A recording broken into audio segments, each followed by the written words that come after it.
여러분 반갑습니다. 오늘 수요 성경 공부 오신 여러분들 환영합니다. 우리 잠시 기도하고 공부 시작하겠습니다. 하나님, 이제 저희가 수요일 날 모여서 하나님 말씀 나누고자 합니다. 하나님께서 저희들에게 은혜를 더해 주시옵소서. 예수님의 이름으로 기도하옵나이다. 아멘. 네, 오늘은 열왕기하 14장에서 17장까지 하나님 말씀을 함께 공부하겠습니다.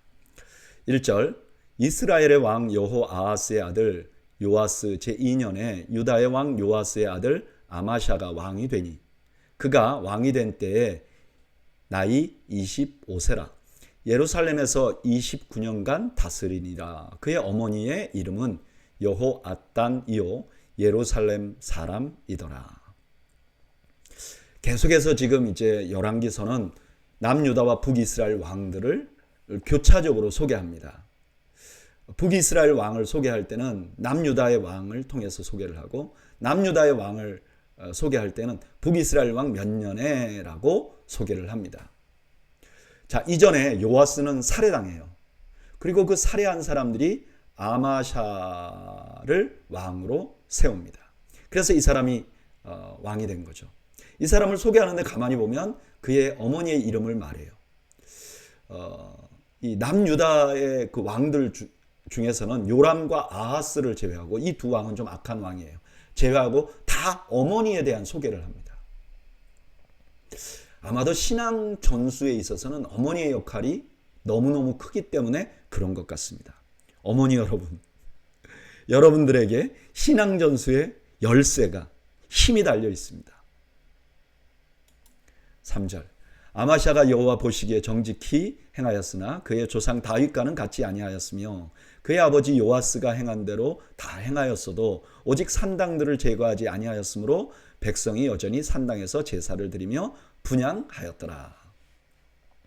열왕기서에 계속 반복되는 말씀이 여러 개 있어요. 그 중에 하나가 여호와 보시기에, 하나님은 다 알고 다 평가하고 있다는 거예요. 여러분 잊지 마십시오. 하나님은 우리를 다 보고 계시고 평가하고 계세요. 그리고 계속해서 남유다의 왕들에게는 산당이라는 게 계속 나옵니다. 이 산당은 원래요, 이스라엘 유다가 이제 그 가나안 땅에 들어왔잖아요, 이스라엘 백성들이. 그래서 성전을 지기 전까지, 솔로몬이 성전을 지었죠. 그 이전까지 하나님을 섬기는 제단들이었어요. 각 곳에 이제 그런 제단에서 하나님을 섬겼던 거죠. 그런데 이렇게 하나님을 섬기다 보니까 하나 문제가 있어요. 왜냐하면 그 가나안 족속들이 자기들의 왕 바알과 아세라를 섬길 때 그 산당들에서 섬겼던 거예요. 그러니까 그 모양이 비슷하잖아요. 그래서 자꾸 그 이방 신들을 섬기는 풍습이 자꾸 들어오는 거예요. 나중에 성전이 생기잖아요. 성전은 이방 신들 섬기던 그런 산당과는 완전히 다른 차원의 제단이잖아요. 그러면 과거를 다 청산해야 되잖아요. 옛날 산당 시절에 그런 습관을 다 제거해야 되는데 이 사람들이 습관을 제거하지 않는 거예요. 아예 어차피 하나님 똑같이 섬기는 거 아니야? 그래도 내가 옛날에 하던 방식이 좋아. 그러는 거죠. 그 계속 하고 있었다는 거예요. 근데 이것이 나중에 이제 점점 이스라엘이 타락하는 그런 요인 중에 하나가 됩니다. 5절, 나라가 그의 손에 굳게 섬에 그의 부왕을 죽인 신복들을 죽였으나 왕을 죽인 자들의 자녀들은 죽이지 아니하였으니 이는 모세의 율법책에 기록된 대로 함이라. 곧 여호와께서 명령하여 이르시기를 자녀로 말미암아 아버지를 죽이지 말 것이요 아버지로 말미암아 자녀를 죽이지 말 것이라. 오직 사람마다 자기의 죄로 말미암아 죽을 것이니라 하셨더라. 고대의 반역자들은 다 가족들을 몰살시켰잖아요. 근데 이 아마샤는요, 자기 아버지를 죽인 자들에게 이제 복수를 하는 거죠. 근데 그때 딱 그 사람들만 죽였다는 거예요.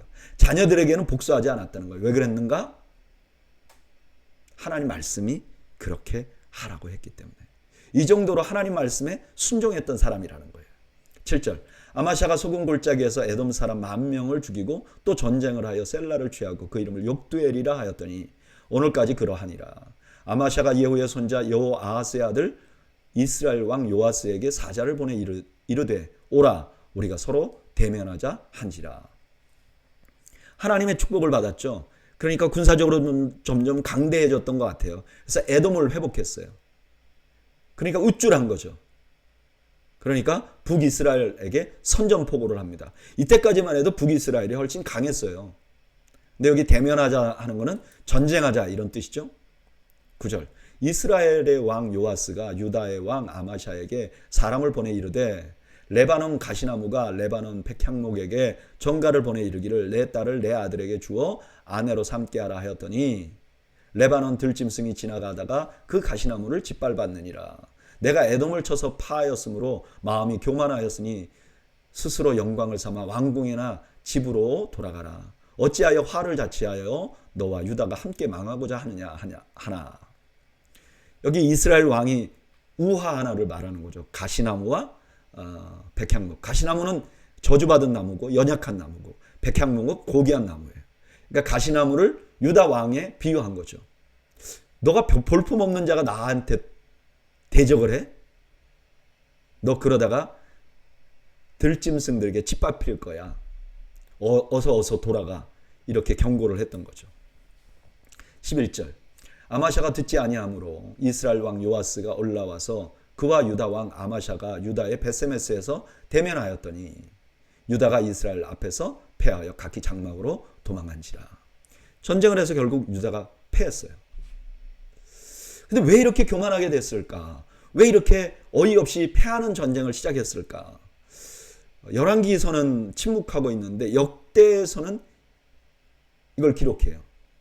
역대하 25장 14절에서 16절에 보면 이 아마샤가요 에돔하고 전쟁하고 나서 돌아올 때 세일 자손들의 신을 가지고 와요. 그리고 그걸 섬겨요. 참 이상하죠. 전쟁은 하나님이 이기게 했는데 세일 자손의 신을 가져와서 섬긴단 말이에요. 그러니까 이것 보고서 선지자가 가서 경고해요.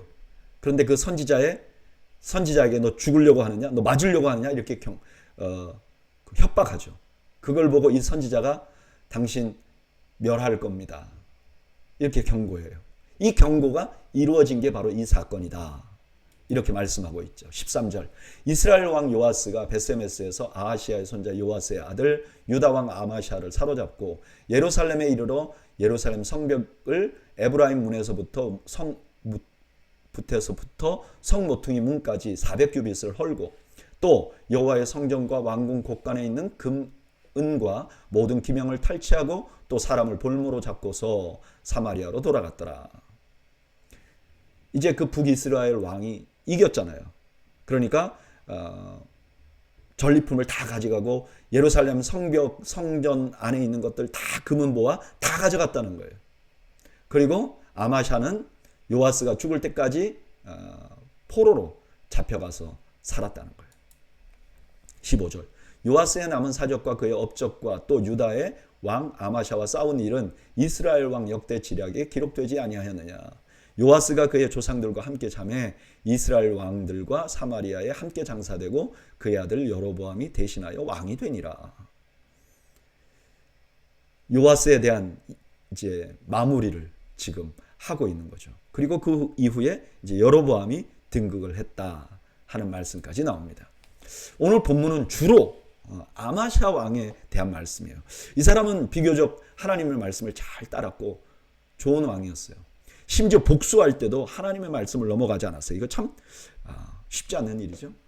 근데 큰 문제는 작은 성공에 도취해갖고 교만해버린 거예요. 그래서 우상을 가져온 거죠. 이것 때문에 북이스라엘과 전쟁을 했고 그의 인생 말년은 아주 비참하게 된 거예요. 그리고 다음 말씀에 보면 결국 살해됩니다. 저는 이 말씀 묵상하면서 이런 생각이 들어요. 여러분, 작은 성공은 굉장히 좋은 거예요.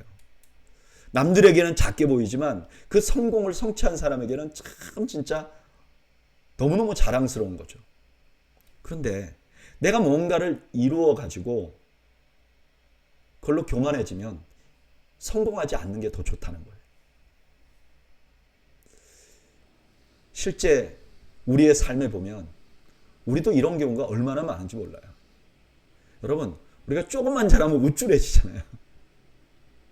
조금만 살만하면 교만해지잖아요. 조금만 여유가 있으면 느슨해지잖아요. 근데 교만하면요, 대가를 받게 됩니다. 저는 우리가 작은 성공에 도취되지 않는 사람들이 되기를 바라요.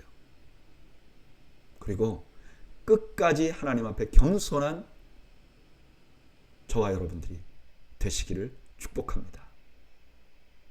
하나님 앞에 늘 치열하고 겸손하게 살아가야 하는 것이죠. 17절, 이스라엘 왕 여호아하스의 아들 요아스가 죽은 후에도 유다 왕 요아스의 아들 아마샤가 15년간을 생존하였더라. 아마샤의 남은 행적은 유다 왕 역대 지략에 기록되지 아니하였느냐. 예루살렘에서 무리가 그를 반역한 고로 그가 라기스로 도망하였더니 반역한 무리가 사람을 라기스로 따라보내 그를 거기서 죽이게 하고 그 시체를 말에 실어다가 예루살렘에서 그의 조상들과 함께 다윗성에 장사하니라.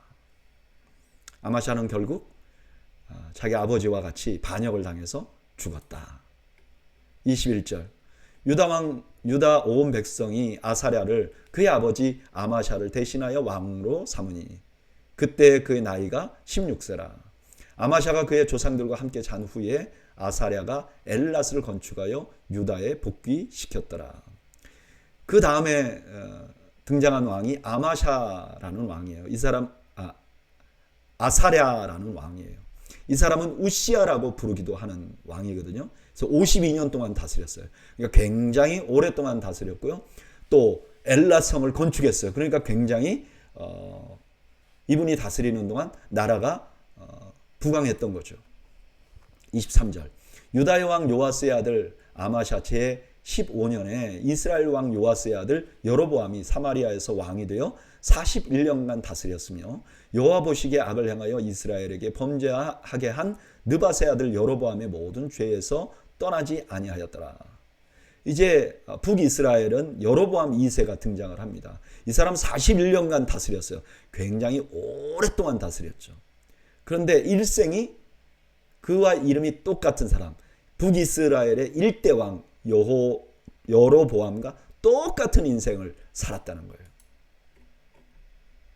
25절, 이스라엘의 하나님 여호와께서 그의 종 가드헤벨 아mit대의 아들 선지자 요나를 통하여 하신 말씀과 같이 여로보암이 이스라엘 영토를 회복하되 하맛 어귀에서부터 아라바 바다까지 하였으니. 아니 지금 분명히 이 여로보암이 악했다 그랬거든요. 근데 이 여로보암 때 영토를 엄청나게 회복합니다. 신기하죠? 아니 도대체 어떻게 이런 일이 있죠?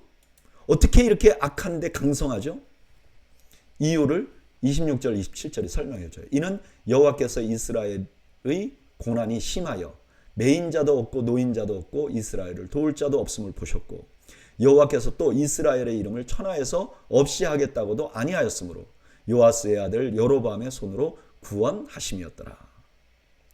이렇게 악한데도 잘 되었던 이유는 그 북이스라엘이 백성들이 고난을 당하는 거예요. 근데 도울 사람이 아무도 없어요. 그러니까 하나님께서 여로보암을 택해서 그들을 돕게 했다는 거예요. 그러니까 여로보암이 잘했기 때문이 아니라 여로보암이 도와야 될 자들이 있기 때문에 여로보암을 강성하게 했다는 거예요. 그러면 또 하나, 아직 하나님께서 북이스라엘을 완전히 망하게 할 때가 아니에요. 때가 안 돼서 지금 이렇게 강성하게 되었다는 거예요. 28절, 여로보암의 남은 사적과 모든 행한 일과 싸운 업적과 다메섹을 회복한 일과 이전에 유다에 속하였던 하맛을 이스라엘에 돌린 일은 이스라엘 왕 역대 지략에 기록되지 아니하였느냐. 여로보암이 그의 조상 이스라엘 왕들과 함께 자고 그의 아들 스가랴가 대신하여 왕이 되니라. 여로보암은 계속해서 영토를 확장했던 왕이라고 평가를 합니다. 오늘 본문에는 북이스라엘의 여로보암 왕에 대한 말씀이 나와요. 이 사람은 한마디로 말하면 악해요. 그런데 하나님은 그런 왕이 다스리는 동안도 그들을 불쌍히 여기셨어요. 그래서 여로보암은 계속해서 강력한 정복 활동을 할 수 있었던 거죠. 저는 이런 북이스라엘 여로보암 때 강성한 것을 보면서 이런 아주 중요한 의문 하나를 해결하게 됩니다. 저에겐 이런 의문이 있어요. 악인에게 행운이 임하는가? 이게 괜찮은가? 악한 사람인데 이 사람 분명히 악한데 잘 돼요. 세상적으로. 왜 이런 일이 일어나는가? 오늘 성경은 이렇게 말해요. 그 사람이 도와야 될 어떤 사람들을 하나님이 불쌍히 여기기 때문이다. 그렇기 때문에 이 악한 자가 행운을 받을 수 있는 거다. 또 하나는 하나님이 정한 시기가 있는데 그 시기가 아직 안 돼서 그런 거다. 그래서 이런 면에 보면요, 우리는 악인의 행운을 부러워할 필요가 없어요. 대신 그 악인의 행운을 보면서 하나님이 저 정도 악해도 저렇게 은혜를 베푸시는구나. 그러면 내가 하나님 앞에 참 나설 수 없을 때, 정말 하나님 앞에 나 같은 것이 어떻게 하나님 앞에 설 수 있습니까? 이럴 때 저 악한 자들에게 자비를 베푸시는 하나님을 보면서 그래, 나에게도 하나님 자비를 베풀어 주옵소서, 이렇게 희망을 가질 수 있는 거죠. 그러니까 악한 자의 행운은 우리 마음에 분노와 좌절을 갖다 주는 게 아니라 우리에게 소망을 주는 거죠. 그래, 저들도 그렇다면 나도 하나님의 은혜를 힘입을 수 있지 않을까? 저는 여러분들이 악한 자의 행운을 보면서 시험 드는 것이 아니라 오히려 하나님의 은혜를 기대하는 여러분들이 되시기를 축복합니다. 15장. 이스라엘 왕 여로보암 제27년에 유다 왕 아마샤의 아들 아사랴가 왕이 되니 그가 왕이 될 때의 나이가 16세라 예루살렘에서 52년간 다스리니라. 그의 어머니의 이름은 여골리아라. 예루살렘 사람이더라. 아사랴가 그의 아버지 아마샤의 모든 행위대로 여호와 보시기에 정직히 행하였으나 오직 산당은 제거하지 아니하였으므로 백성이 여전히 그 산당에서 제사를 드리며 분향하였고. 이제 우시야 왕 아사랴가 등장을 합니다. 왕위에 올랐다. 이 사람은 아버지와 똑같은 평가를 받습니다. 5절. 여호와께서 왕을 치셨으므로 그가 죽는 날까지 나병 환자가 되어 별궁에 거하고 왕자 요담이 왕궁을 다스리며 그 땅의 백성을 치리하였더라. 아사랴의 남은 사적과 행한 모든 일은 유다 왕 역대 지략에 기록되지 아니하였느냐. 아사랴가 그의 조상들과 함께 잠에 다윗성에 그의 조상들과 함께 장사되고 그의 아들 요담이 대신하여 왕이 되니라. 아니, 이렇게 좋은 왕이 왜 나병이 걸렸죠? 열왕기서는 그 말씀을 그 이유로 말하지 않아요. 근데 역대하에 보면 이렇게 말씀해요. 그가 강성하여짐에 그의 마음이 교만하여 악을 행하여 그의 하나님 여호와께 범죄하되 그 성전에 들어가서 향단에 분향하려 한지라. 성전에 들어가서 하나님이 나를 이렇게 사랑하시는데 뭐 내가 못할 일이 어디 있어? 그리고 가서 향단에 분향했다는 거예요. 그것 때문에 나병 환자가 되어서 노년에 살게 됐다는 거예요. 역시 문제는 교만이었습니다.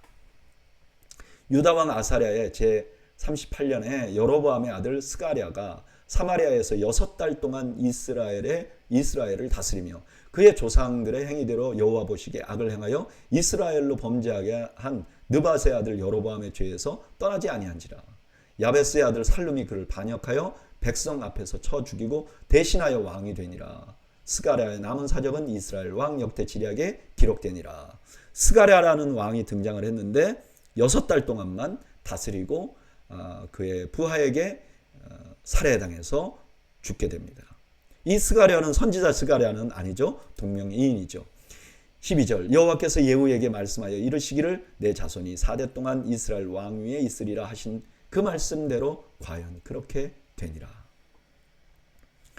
이렇게 스가랴가 6개월 후에 죽게 된 이유는 하나님이 예후에게, 예후는 누구죠?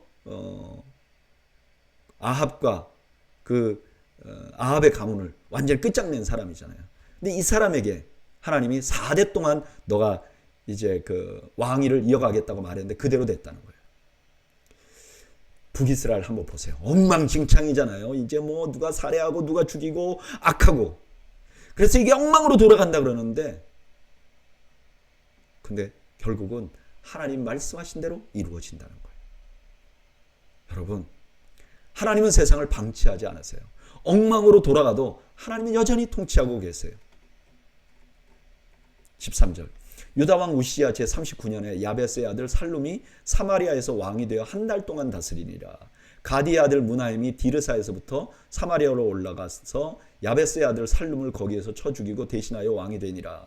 살룸의 남은 사적과 그가 반역한 일은 이스라엘 왕 역대 지략에 기록되니라.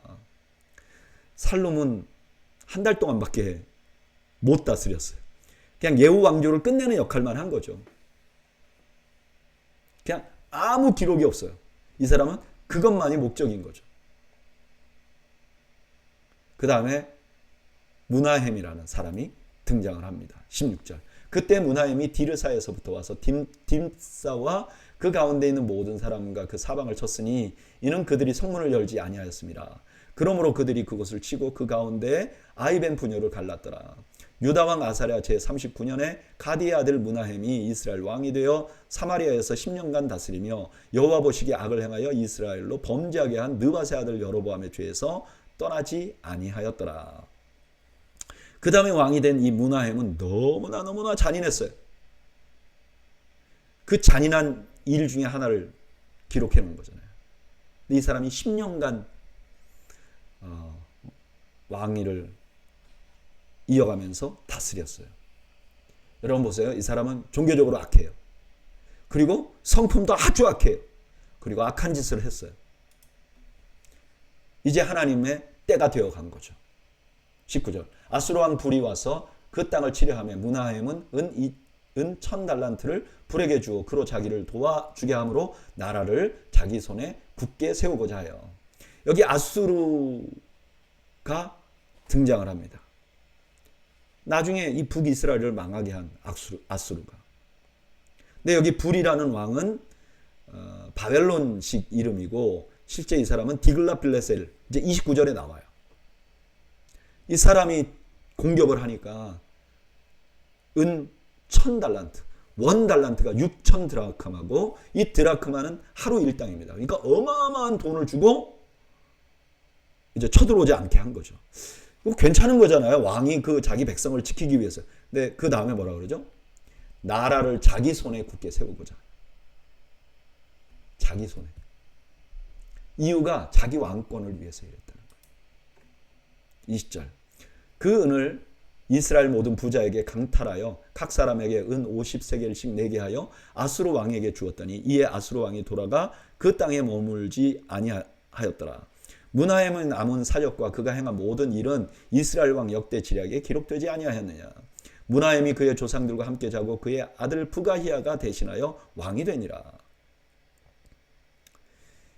이거 위해서 자기 돈을 내놓은 게 아니라 또 사람들에게 강탈해서 돈을 내놨어요. 정말 악하죠.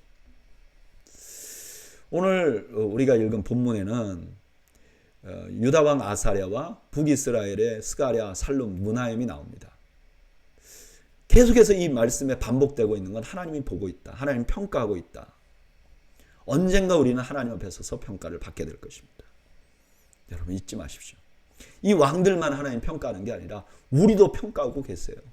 하나님 보시고 계시는 것입니다.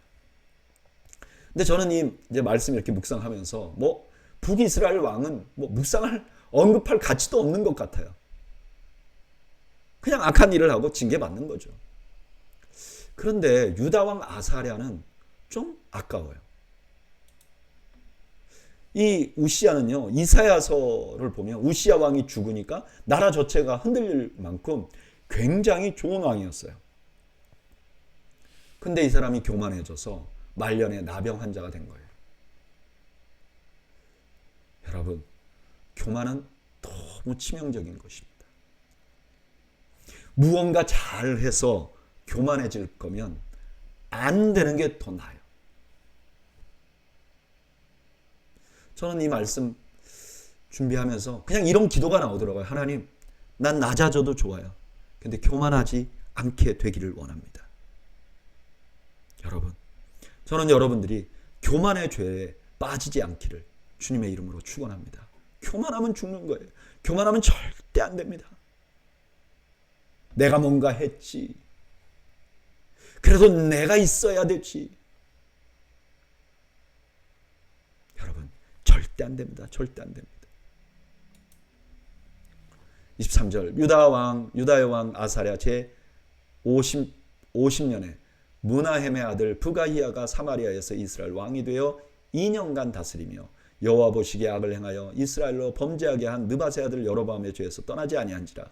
그 장관 르발랴의 아들 베가가 반역하여 사마리아 왕궁 호위소에서 왕과 아르곱과 아리엘을 죽이되 길르앗 사람 50명과 더불어 죽이고 대신하여 왕이 되었더라. 부가히야의 남은 사적과 그가 행한 모든 일은 이스라엘 왕 역대 지략에 기록되니라. 부가히야라는 왕도 부하의 배신으로 죽게 됩니다. 그 부하가 누구냐? 자기의 최측근의 아들이죠. 27절 유다의 왕 아사랴 제52년에 르말라의 아들 베가가 이스라엘 왕이 되어 사마리아에서 20년간 다스리며 여호와 보시기에 악을 행하여 이스라엘로 범죄하게 한 느밧의 아들 여로보암의 죄에서 떠나지 아니하였더라. 이스라엘 왕 베가 때 아스루 왕 디글라빌레셀이 와서 이온과 아벨벳 마아가와 야노아와 가데스와 하솔과 길르앗과 갈릴리와 납달리 온 땅을 점령하고 그 백성을 사로잡아 아수르로 옮겼더라. 이 베가는 20년간 다스립니다. 근데 이 다스리는 동안 이제 아수르의 침공을 받게 돼요. 그리고 상당한 타격을 받습니다. 30절 우시아의 아들 요담 제20년에 엘라의 아들 호세아가 반역하여 르말랴의 아들 베가를 쳐 죽이고 대신하여 왕이 되니라. 베가의 남은 사적과 그가 행한 모든 일은 이스라엘 왕 역대 지략에 기록되니라. 호세아의 반역으로 베가는 살해되고 끝나게 됩니다. 32절 이스라엘 왕 르말랴의 아들 베가 제2년에 유다 왕 우시아의 아들 요담이 왕이 되니 나이 25세라. 예루살렘에서 16년간 다스리니라. 그의 어머니 이름은 여루사라 사독의 딸이더라. 요담이 그의 아버지 우시아의 모든 행위대로 여호와 보시기에 정직히 행하였으나 오직 산당을 제거하지 아니하였으므로 백성이 여전히 그 산당에서 제사를 드리며 분향하였더라. 요담이 여호와의 성전 윗문을 건축하니라. 이제 우시아가 죽고 요담이 이제 왕을 이어받았는데 이 사람이 한 일 중에 아주 중요한 일은 성전의 윗문은 북쪽문이라는 뜻입니다. 그러니까 성전이 아마 회파되고 좀 어려웠던 것 같아요. 근데 그 윗문을 재건한 거죠. 36절 요담의 남은 사적과 그가 행한 모든 일은 유다 왕 역대 지략에 기록되지 아니하였느냐. 그때 여호와께서 비로소 아람 왕 르신과 르말랴의 아들 베가를 보내 유다를 치게 하였더라. 요담이 그의 조상들과 함께 잠에 그의 조상 다윗의 성에 조상들과 함께 장사되고 그 아들 아하스가 대신하여 왕이 되니라. 이제 이 요담 때부터 어떤 일이 생기냐? 북이스라엘과 아람이 연합을 해서 요담을 공격해요. 왜 이렇게 공격하는가? 이제 북이스라엘이 아시리아에게 한번 당했잖아요. 그러니까 이제 아시리아와 대적하기를 원해요.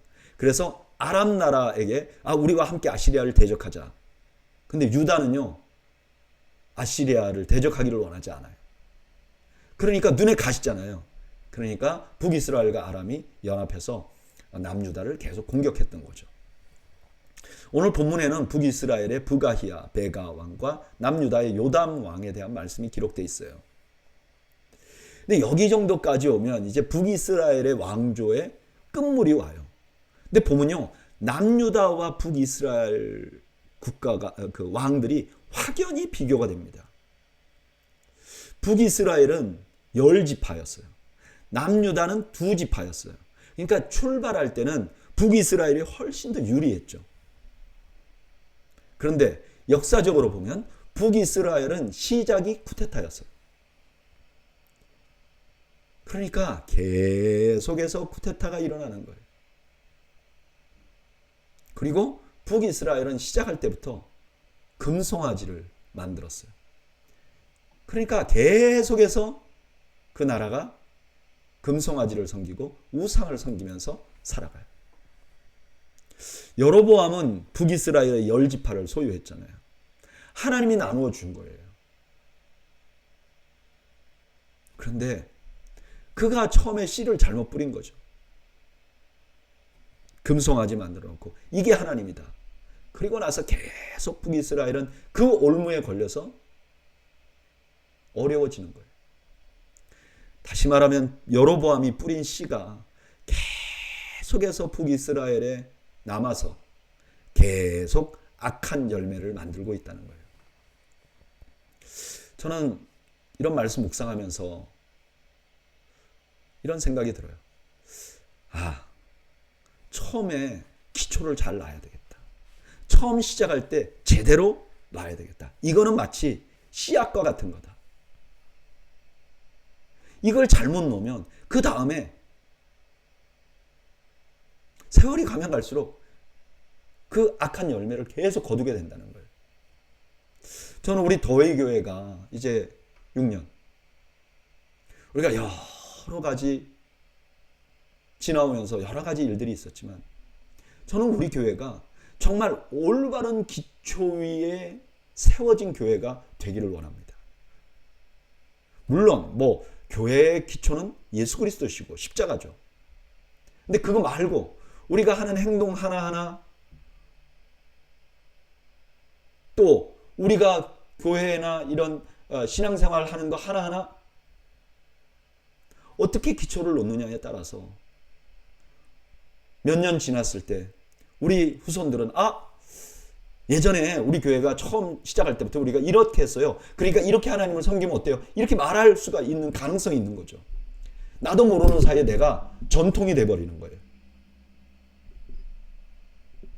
무섭죠.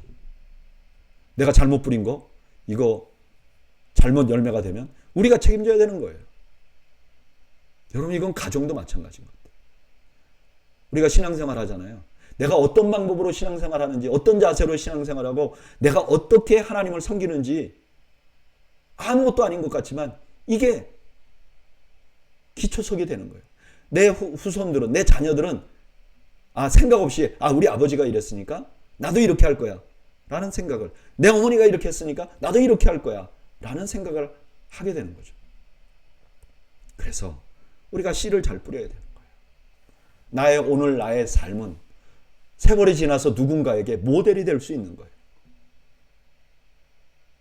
저는 우리가 정말 좋은 전통을 만들어가는 그런 교회가 되기를 원하고 좋은 전통을 만들어가는 저와 여러분들이 되기를 바라요. 그래서 우리보다 후에 신앙생활 하는 분들이나 혹은 우리의 자녀들이 우리를 보면서 하나님께 더 가까이 가는 그런 은혜가 있기를 주님의 이름으로 축원합니다. 16장 1절, 르말리아의 아들 베가 제17년에 유다의 왕 요담의 아들 아하스가 왕이 되니 아하스가 왕이 될 때 나이가 20세라. 예루살렘에서 16년간 다스렸으나 그의 조상 다윗과 같지 아니하여 그의 하나님 여호와 보시기에 정직히 행하지 아니하고. 아하스가 특이한 왕이 된 거죠. 정직하지 않았다. 보니까 어머니 얘기가 없죠, 갑자기. 3절, 이스라엘의 여러 왕의 길로 행하여 또 여호와께서 이스라엘 앞에서 쫓아내신 이방 사람의 가증한 일을 따라 자기 아들을 불 가운데로 지나게 하며 또 산당과 작은 산 위에 모든 푸른 나무 아래서 제사를 드리며 분향하였더라. 이 사람은요, 남유다의 왕임에도 불구하고 특이하게 북이스라엘 전통을 따라가요.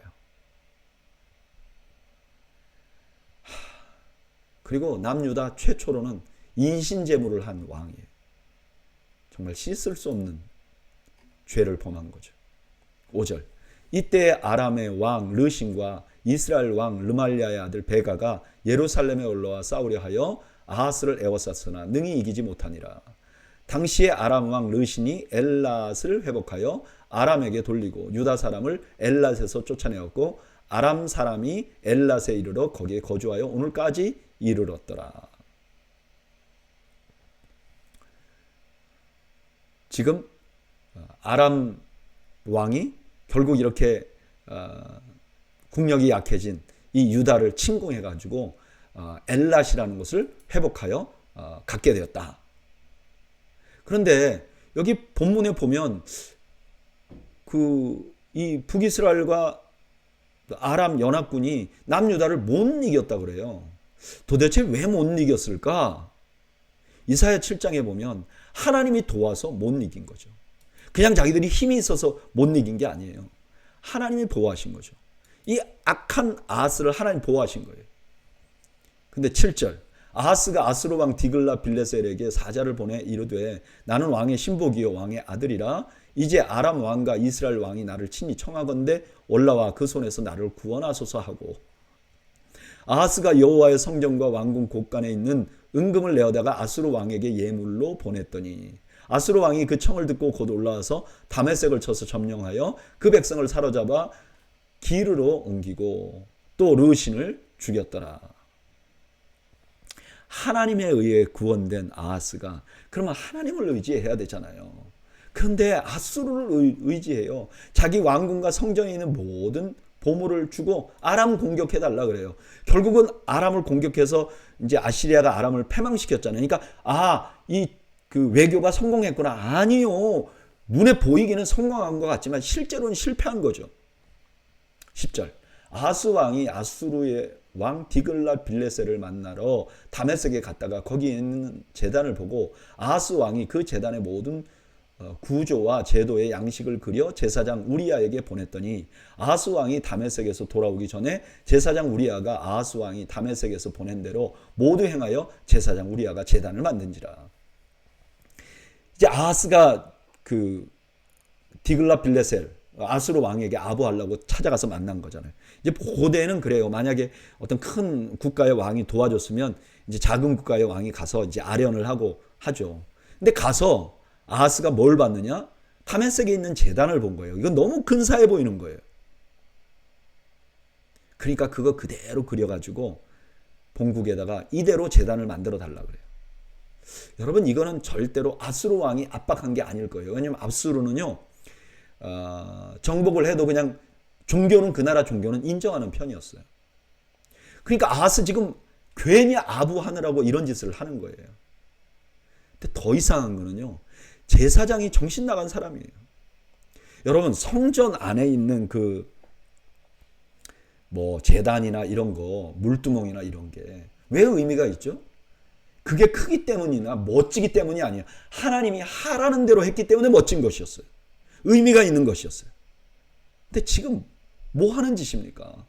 그걸 그냥 이방께 멋있다고 그걸 그냥 가져온 거잖아요. 왕이 다메섹에서 돌아와 제단을 보고 제단 앞에 나아가 그 위에 제사를 드리되 자기의 번제물과 소제물을 불사르고 또 전제물을 붓고 수은제 짐승의 피를 제단에 뿌리고 또 여호와 곧 성전 앞에 있던 놋 제단을 새 제단과 여호와의 성전 사이에 옮겨다가 그 제단 북쪽에 그것을 두니라. 그냥 자기가 원하는 대로 성전 안의 구조를 다 변경한 거예요.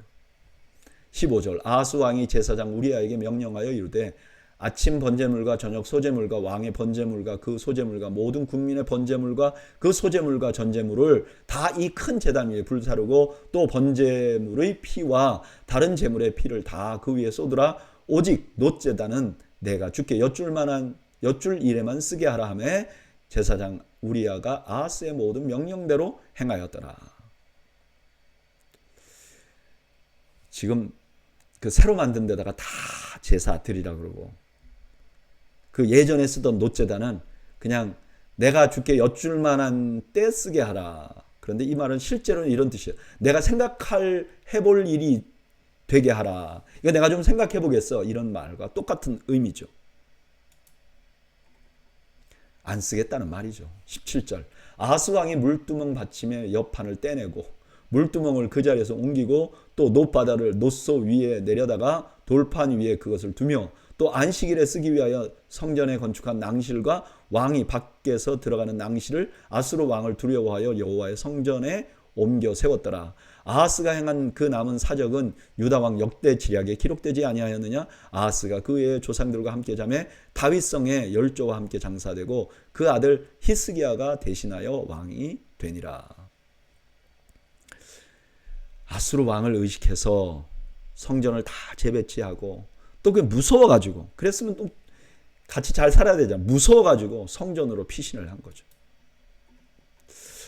오늘 본문에는 유다의 아하스라는 왕에 대한 말씀이 나옵니다. 이 아하스는 위기에 처할 때 하나님께 도움을 받은 사람이었어요. 그런데 자신의 안전을 위해서 하나님을 더욱 의지하는 대신 아수르를 의지해요. 그리고 아수르에게 잘 보이기 위해 자신의 신앙을 팔아먹고 있는 거죠.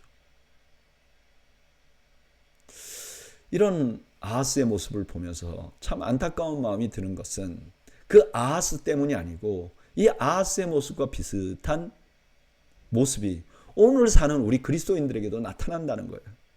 여러분, 우리가 참 어려운 때가 있잖아요. 그럼 하나님께 다 도와달라고 매달립니다. 그런데 정작 안정감을 느끼는 거는요, 자기가 안정감을 느끼는 거는 하나님으로부터 안정감을 느끼는 게 아니라 돈과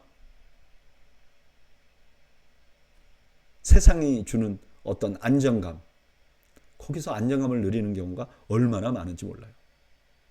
그리고 세상에 잘 보이기 위해서 신앙을 팔아먹는 거죠. 여러분, 배은망덕한 거죠. 한번 생각해 보시죠. 우리가 이제까지 살아온 거 다 하나님의 은혜잖아요. 그럼 우리가 당연히 하나님께 순종하고 하나님께 잘 보이고 하나님을 의식하고 살아가야 되잖아요. 그리고 하나님 안에서만 안정감을 누려야 되잖아요.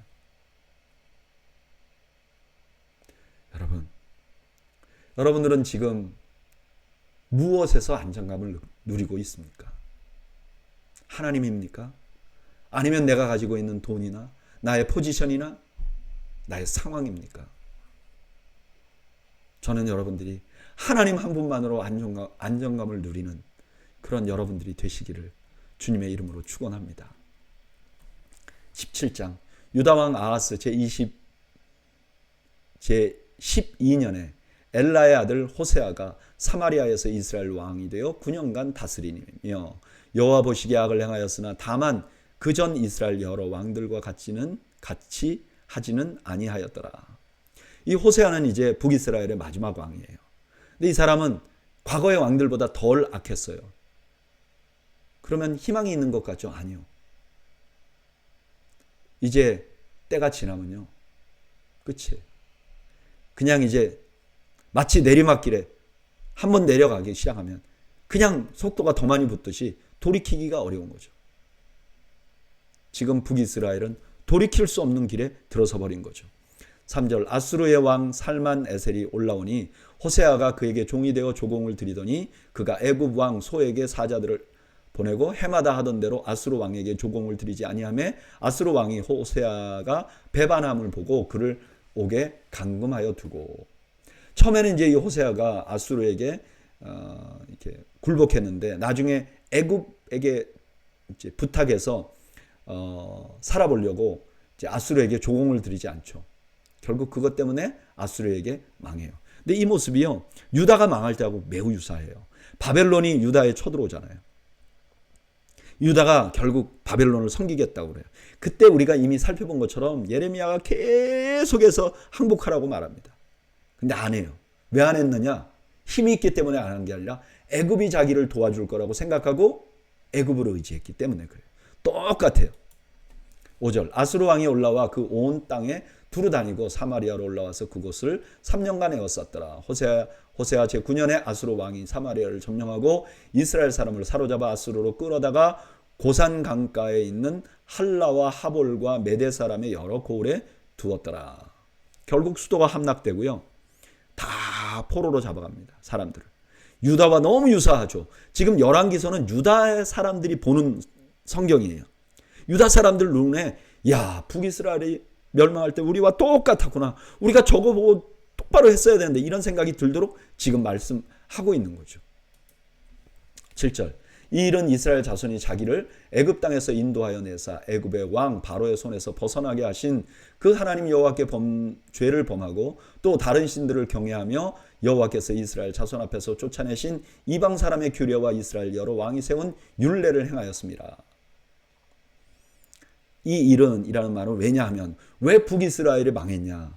이유는 그들을 애굽에서 건져내신 여호와께 범죄하고 이방신을 섬기고 또 이방 왕의 규례와 왕들의 규례를 더욱더 중요하게 생각했기 때문에 그렇다는 거예요. 9절 이스라엘의 자손이 점차로 불의를 행하여 그 하나님 여호와를 배역하여 모든 성읍의 망대로부터 견고한 성에 이르도록 산당을 세우고 모든 산 위에 모든 푸른 나무 아래에 목상과 아세라 상을 세우고 또 여호와께서 그들 앞에서 물리치신 이방 사람과 같이 그곳 모든 산당에서 분향하며 또 악을 행하여 여호와를 경노하게 하였으며 또 우상을 섬겼으니 이는 여호와께서 그들에게 행하지 말라고 말씀하신 일이라. 이스라엘 사람들이 가나안 땅에 들어왔잖아요. 근데 왜 가나안 사람들에게 이렇게 잔인하게 하라고 그랬는가? 가나안 사람들이 원래 우상 숭배를 하고 자기 자식을 불태우고 이랬단 말이에요. 그러니까 하나님이 그거에 대한 징계를 한 거죠. 누구를 들어서요? 이스라엘을 들어서. 근데 그곳에 온 이스라엘이 그 전에 가나안 땅에 살던 사람들과 똑같은 일을 한 거예요. 그러니까 결과는 뭐죠? 그들과 똑같은 운명에 처해지는 거죠. 13절 여호와께서 각 선지자와 각 선견자를 통하여 이스라엘과 유다를 지정하여 이르시기를 너희는 돌이켜 너희 악한 길에서 떠나 나의 명령과 율례를 지키되 내가 너희 조상들에게 명령하고 또 내 종 선지자들을 통하여 너희에게 전한 모든 율법대로 행하라 하셨으나 이렇게 범죄하는 동안 하나님은 계속해서 선지자들을 보냈어요. 그 선지자들의 메시지의 핵심 뭐예요? 돌아와라. 그리고 하나님이 주신 율법과 선지자의 말씀대로 순종하라. 계속 말씀을 했다는 거예요. 14절 그들이 듣지 아니하고 그들의 목을 곧게 하기를 그들의 하나님 여호와를 믿지 아니하던 그들 조상들의 목같이 하여 여호와의 율례와 여호와께서 그들의 조상들과 더불어 세우신 언약과 경계하신 말씀을 버리고 허망한 것을 뒤따라 허망하며 또 여호와께서 명령하사 따르지 말라 하신 사방 이방 사람을 따라. 이렇게 하나님이 경고했는데도 듣지 않았어요. 듣지 않는 모습을 보니까 광야의 이스라엘 백성들하고 똑같아요. 16절 그들의 하나님 여호와의 모든 명령을 버리고 자기들을 위하여 두 송아지 형상을 부어 만들고 또 아세라 목상을 만들고 하늘의 일월 성신을 경배하며 또 바알을 섬기고 또 자기 자녀를 불 가운데로 지나게 하며 복술과 사수를 행하고 스스로 팔려 여호와 보시기에 악을 행하여 그를 경멸하게 하였으므로 우상을 섬기고 인신제사를 하고 하나님이 경로 안 하겠냐는 거예요. 하나님이 노하시지 아니하겠느냐는 거예요. 18절 여호와께서 이스라엘에게 심히 노하사 그들을 그의 앞에서 제거하시니 오직 유다 지파 외에 남은 자가 없으니라. 유다도 그들의 하나님 여호와의 명령을 지키지 아니하고 이스라엘 사람들이 만든 관습을 행하였으므로 여호와께서 이스라엘의 온 족속을 버리사 괴롭게 하시며 노략군의 손에 넘기시며 마침내 그의 앞에서 쫓아내시리니. 이런 불순종 때문에 북이스라엘이 망하게 됐다는 거예요. 그리고 유다도 똑같은 길을 가게 되니까 결국 그렇게 될 거라는 거예요. 북이스라엘은 남유다에게 반면교사, 보고서 나는 저렇게 안 해야 되겠다는 교사가 되었다는 거예요.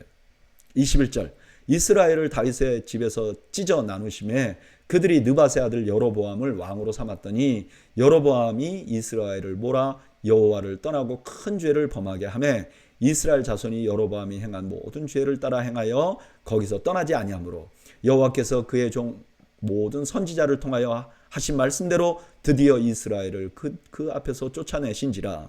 이스라엘이 고향에서 아수르에 사로잡혀 가서 오늘까지 이르렀더라. 하나님이 주신 왕위 축복이었잖아요. 여로보암에겐. 근데 그거를 하나님 앞에 죄 짓는 데 사용한 여로보암. 그 여로보암의 죄가 계속 이어져서 결국 오늘 망하게 되었다는 겁니다. 오늘 본문은 북이스라엘의 마지막 왕 호세아와 그 북이스라엘이 멸망하는 원인을 보여줍니다. 원인이 뭐죠? 지속적으로 하나님을 배반하고 선지자의 말을 듣지 않은 거예요. 근데 사실 이 모든 말씀은 유다를 위해서 준 거예요. 북이스라엘이 급할 때 애굽을 의지한 것처럼 유다도 급할 때 애굽을 의지했어요. 선지자의 말을 듣지 않았어요. 우상 숭배를 했어요. 결정적으로 아예 오늘 본문에서는 북이스라엘을 통해서 유다야 너희들 그렇게 하면 너희도 망해. 경고해 준 거죠. 근데 역사적으로 보면요. 유다는 그걸 깨닫지 못해요. 북이스라엘 에휴 저것들 비난만 했지 똑같이 지내요. 그리고 똑같은 운명을 맞이해요. 저는 이런 말씀을 묵상을 하면서 우리가 살아가다 보면요, 우리 주변에 하나님 말씀에 순종해서 사는 사람들도 있고 하나님 앞에 악을 행하는 사람들도 있잖아요. 근데 그런 사람들을 볼 때 우리가 그런 사람들을 판단합니다. 저 사람 나빠, 저 사람 좋아. 근데 그 이전에 우리가 해야 할 일이 있다는 거예요. 우리가 평가를 하게 되겠죠, 어쩔 수 없이. 근데 중요한 건 뭐냐면은 그들의 모습을 보면서 나의 모습을 봐야 된다는 거예요. 그들의 실수를 통해서 반면교사로 삼아야 된다는 거예요. 그들의 모습을 보면서 따라가야 한다는 거예요. 좋은 것이 있으면. 내 주변에 있는 사람들을 보면서 그냥 비판하고 판단만 하는 게 아니라 그들을 통해서 나의 모습을 돌아봐야 한다는 거예요. 그때 내 주변에 있는 사람들이 나에게 실제로 도움이 되는 거죠. 저는 저와 여러분들이 다른 사람들의 모습을 통해서 자기를 돌아보는 그런 지혜가 있기를 축복합니다. 24절. 아수르 왕이 바벨론과 구다와 아와와 하막과 스발와임에서 사람들을 옮겨다가 이스라엘 자손을 대신하여 사마리아 여러 성읍에 두매 그들이 사마리아를 차지하고 그 여러 성읍에 거주하니라. 이 아수르는요, 정복을 하면요, 거기에 다른 사람들, 다른 나라 사람을 이주시켜요. 그래가지고 인종을 섞어버리는 거예요. 그러니까 지금 그런 얘기죠. 다른 나라 사람들이 이제 사마리아에 있는 사람들 포로로 잡아갔으니까 다른 나라 사람들을 그쪽에다 옮겨놨다는 거예요. 25절. 그들이 처음으로 거기 거주할 때 여호와를 경외하지 아니하므로 여호와께서 사자들을 그들 가운데 보내시며 몇 사람을 죽인지라.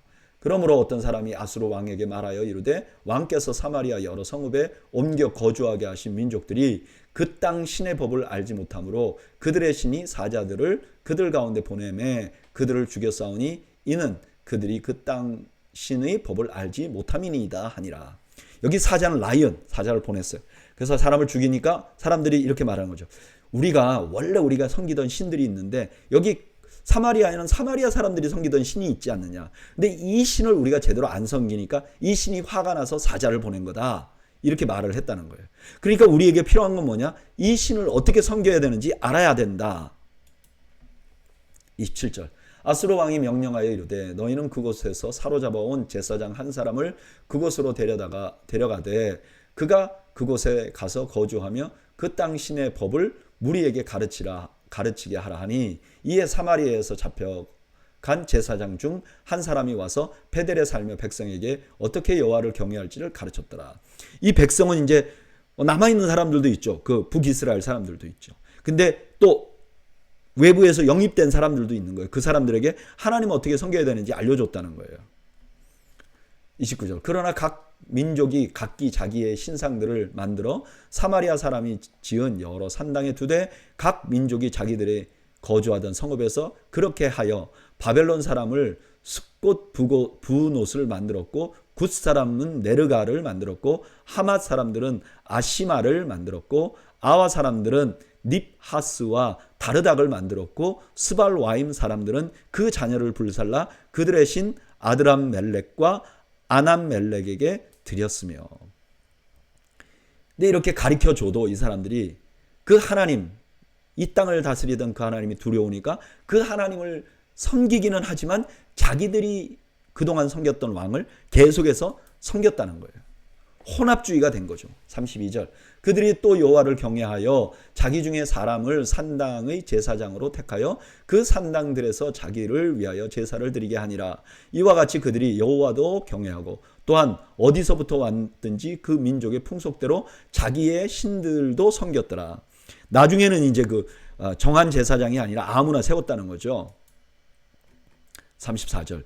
그들이 오늘까지 이전 풍속대로 행하여 여호와를 경외하지 아니하며 또 여호와께서 이스라엘이라 이름을 주신 야곱의 자손에게 명령하신 율례와 법도와 율법과 계명을 준행하지 아니하는도다.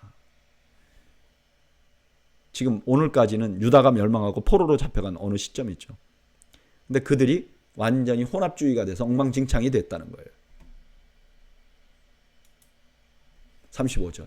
옛적에 여호와께서 야곱의 자손에게 언약을 세우시고 그들에게 명령하여 이르시되 너희는 다른 신을 경외하지 말며 그를 경배하지 말며 그를 섬기지 말며 그에게 제사하지 말고 또 오직 큰 능력과 편팔로 너희를 애굽에서 인도하여 내신 여호와만 경외하여 그를 예배하며 그에게 제사를 드릴 것이며. 왜 이들이 섬기는 게 문제가 되느냐? 하나님을 섬기는 거는요, 이렇게 혼합주의로 섬기면 되지 않는다는 거예요. 오직 하나님께만 섬기는 것이 올바로 섬기는 거라는 거예요. 둘 다를 섬기는 거는 섬기는 게 아니라는 거예요. 37절. 또 여호와가 너희를 위하여 기록한 율례와 법도와 율법과 계명을 지켜 영원히 행하고 다른 신들을 경외하지 말며 또 내가 너희와 세운 언약을 잊지 말며 다른 신들을 경외하지 말고 오직 너희 하나님 여호와만 경외하라. 그가 너희를 모든 원수의 손에서 건져내시리라 하였으나. 하나님을 섬기는 것은 어떻게 해야 되냐? 하나님이 원하는 대로 섬겨야 된다는 거예요. 근데 40절. 그러나 그들이 듣지 아니하고 오히려 이전 풍속대로 행하였느니라. 이 여러 민족이 여호와를 경외하고 또 그 아로새긴 우상을 섬기니 그들의 자자손손이 그들의 조상들이 행하던 대로 그들도 오늘까지 행하니라. 북이스라엘 사람들은 종교적인 혼합주의가 돼서 이제 완전히 끝났다는 거예요. 거긴 희망이 없다는 거예요. 이래서 유다 사람들이 사마리아 사람들을 그렇게 멸시했던 거예요. 저것들은 하나님의 택한 백성들이 아니야. 왜? 저들은 혼합주의자들이야. 이렇게 생각했다는 거죠. 자, 오늘 본문에는 북이스라엘이 망한 후에 그곳에 정착한 이방인들이 어떻게 하나님을 섬겼는지 보여줍니다. 그들은 사마리아에 오니까 그 땅에 믿던 하나님이 있어요. 그래서 그 하나님을 섬기는 제사장을 세우고 그들에게 하나님을 섬기는 법을 배웁니다. 근데 또한 이들은 자기들이 조상 쪽부터 믿던 이방신을 섬겨요. 심지어 그 이방신을 섬기는 것 중에 하나님이 가증하게 여기는 것도 해요. 하나님도 섬기고 자신들이 믿던 신도 섬기는 거예요. 근데 성경은 그렇게 섬기는 건 하나님을 섬기는 게 아니라 그래요. 그런데 이 모습을 가만히 보면 하나님을 섬기다가 타락한 북이스라엘과 똑같아요. 원래 북이스라엘은 하나님을 섬기던 자들이었어요. 근데 이방신들을 섬겼어요. 근데 이 사람들이 어떻게 생각했냐? 우리는 하나님을 섬기고 있으니까 괜찮아라고 생각했던 거예요. 근데 오늘 본문이 뭐라 그러는 거죠? 그렇게 하는 건 하나님 섬기는 게 아니야. 결국 이들은 하나님을 섬기지 않았고 하나님께서 지켜줄 필요가 없고 그들은 망하게 된 거죠. 근데 이런 모습이요, 오늘을 사는 우리들에게도 굉장히 중요한 메시지를 줍니다. 여러분, 하나님을 섬기면서 다른 것도 섬기면 그건 하나님을 섬기는 게 아닙니다. 예수님 뭐라 그러셨죠? 한 사람이 두 주인을 섬기지 못할 것이니 혹 이를 미워하고 저를 사랑하거나 혹 이를 중히 여기고 저를 경히 여깁니다. 너희가 하나님과 재물을 겸하여 섬길 수 없다. 양다리는 안 된다 이겁니다. 확실하게 하나를 선택해야 된다는 거예요. 열왕기상 18장 21절에 엘리야가 뭐라 그랬죠? 너희가 어느 때까지 둘 사이에서 머뭇머뭇하려느냐. 왜 머뭇머뭇하고 있는가? 여러분, 하나님을 섬기는 것은 확실하게 섬기는 겁니다. 하나님만 의지하는 겁니다. 하나님이 하라는 대로 하는 겁니다. 하나님이 말씀하신 대로 순종하는 것입니다. 우리 교회가 더 웨이잖아요. 우리 주님만이 유일한 길이라고, 더라고 믿는 거죠. 다른 거 없다는 거예요. 저는 우리 교회의 부흥보다는 하나님이 가르치신 말씀대로 사는 걸 더 우선적인 가치관으로 여기는 교회가 되기를 원합니다. 우리에게는 하나님만이 중요합니다. 저는 여러분들도 하나님만을 소중하게 생각하고 세상에 어떤 것도 의지하지 않고 오직 하나님만을 의지하고 살아가는 여러분들이 되시기를 바랍니다. 그래서 하나님의 백성으로서 이 땅에서 하나님이 주신 은혜를 누리며 살아가는 저와 여러분들이 되시기를 주님의 이름으로 축원합니다. 기도하겠습니다. 하나님, 오늘 저희가 북이스라엘의 멸망을 보면서 하나님과 우상을 겸하여 섬길 수 없다는 것을 배웠습니다. 하나님, 우리가 사는 인생에서 하나님과 물질을, 하나님과 명예를, 하나님과 평안을, 하나님과 행복을 겸하여 섬기지 않도록 자비를 베풀어 주시옵소서. 예수님의 이름으로 기도하옵나이다. 아멘. 이상으로 오늘 수요 성경 공부를 모두 마치겠습니다. 여러분들 가정에 하나님이 주신 평강이 가득한 저녁이 되기를 주님의 이름으로 축원합니다. 감사합니다.